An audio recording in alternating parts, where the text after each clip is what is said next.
Yes, children, we saw about the general electronic configuration in the previous lecture. S, P, D and F, what is the general electronic configuration. Today we will see what are the characteristics of S, P, D and F block elements. Okay, general configuration we have already seen, it is NS 1 to 2, and first group elements they will have NS1, second group elements they will have NS2, right? Now what are the elements in first group, what are the elements in second group I have given. Now in general, if you want to show, this is 1s2, 2s1 for 3 atomic number. For 11 it is 1s2, 2s2, 2p6, 3s1. So like that for second group also you can write. Okay, I am just quickly going through this since it is a revision. We have done the same kind of notes before itself.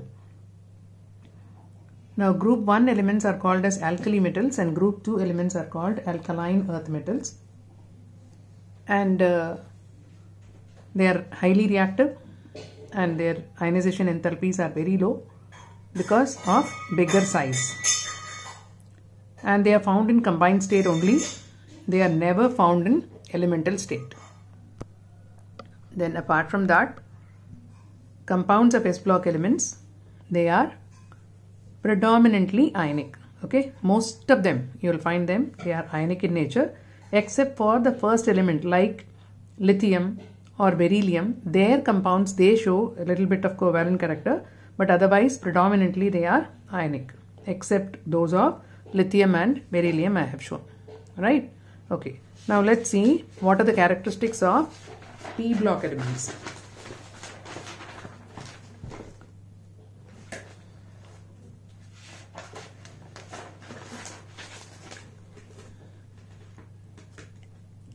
Now P block elements,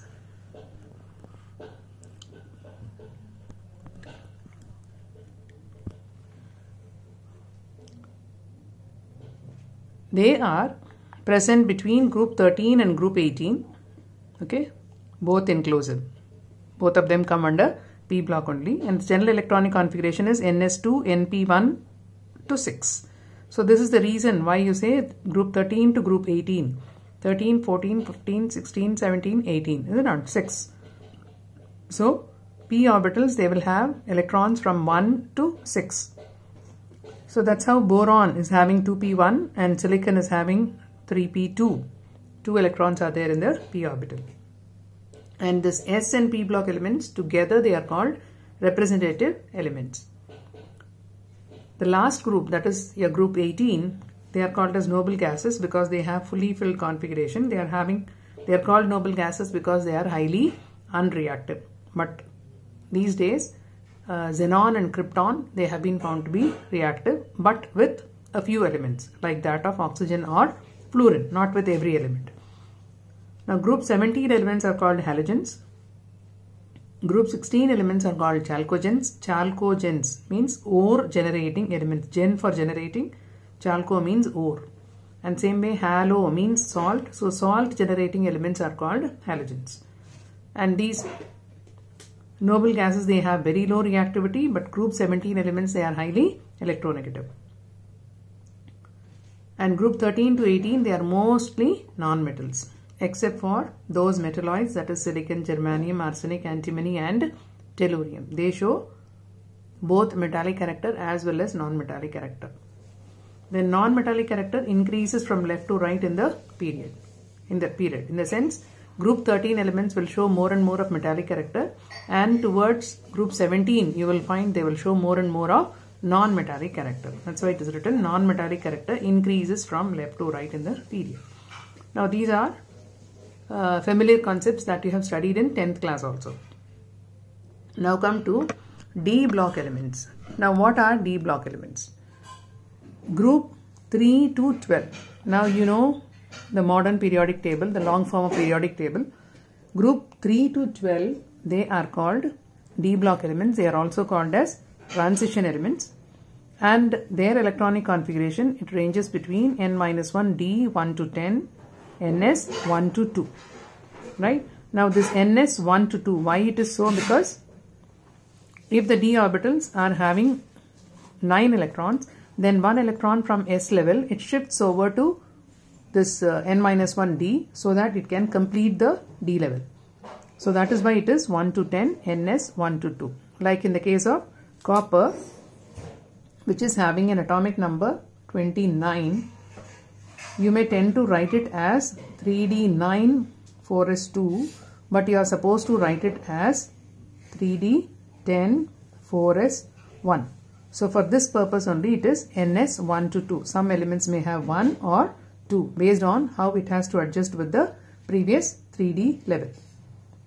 And they are all metals. Transition elements, they are all metals, and they form colored ions and they exhibit variable valency. What do you mean by variable valency? Variable valency means they show multiple valencies, more than one valency they show.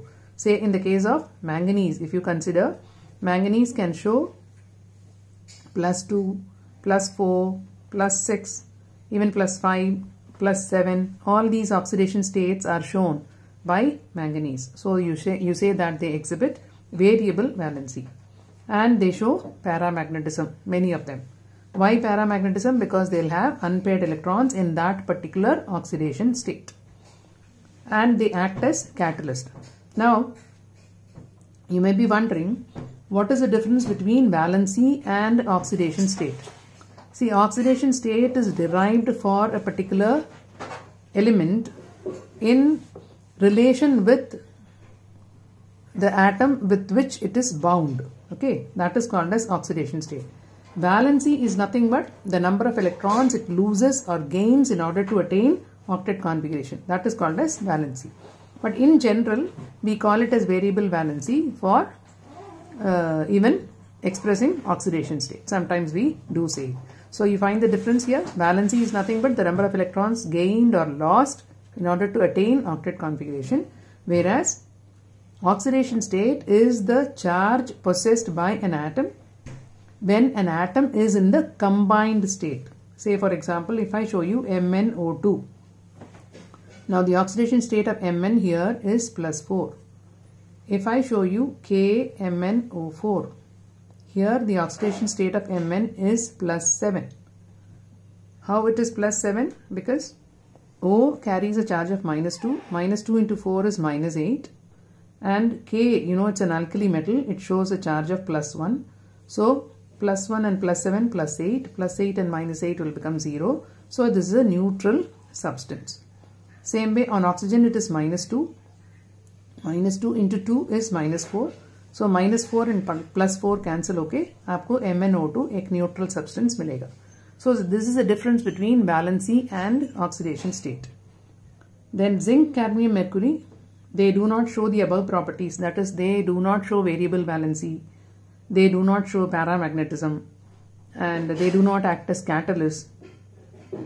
Why? Because they have N-1 D10 NS2 configuration, completely filled configuration they have in their atomic state, and in the ionic state this NS2 will be vacant and this will be fully filled. And transition elements, they form a bridge between S block and P block elements, right? So this zinc, cadmium, mercury, they are not considered under transition elements because of this fully filled N-1 D level, right? That is the reason why these three are not considered under transition elements, because transition elements are those elements which have partially filled d orbitals in their atomic state or in their common oxidation state. Now if I have to give you an example, say for example copper. Copper is having 3d10 4s1. Now if you see in the atomic state, this is having fully filled d orbital, d level. So it should not be considered as a transition metal. But in Cu2 plus state, it is having 3d9 configuration after the loss of this electron and one electron from 10. Right? This will have 3d9 which is partially filled. So copper is considered as a transition element. But zinc is having 3d10 4s2 and the most common oxidation state, which is zinc 2 plus, this will have 3d10 which is completely filled. It is not partially filled. I told you the condition for transition element is to have partially filled d orbital. Hence these three are not considered under transition elements. Now come to F block elements. Now F block elements are also called as inner transition elements. That is, you have from 58 to 71 I showed you in the morning 57. After 57 you are directly having 72. That 14, 58 to 71, where are they? They are placed as lanthanoids. Why lanthanoids? Because the element following lanthanum, they are called lanthanoids. Same way, the elements following actinium are called actinoids. That is ranging between 90 to 103. And the general electronic configuration is this: N-2F 1 to 14, N-1D 0 to 1, Ns2. In some books you may even find this is 0 to 2, but your book says 0 to 1. So stick to 0 to 1. Such exceptional cases we will discuss. And F block elements, again, they are also metals. And many of the actinoids, they are radioactive in nature. And elements after uranium are called transuranic elements. And they show more number of oxidation states than lanthanoids. And they are highly complicated. So we need not have to worry about that much now.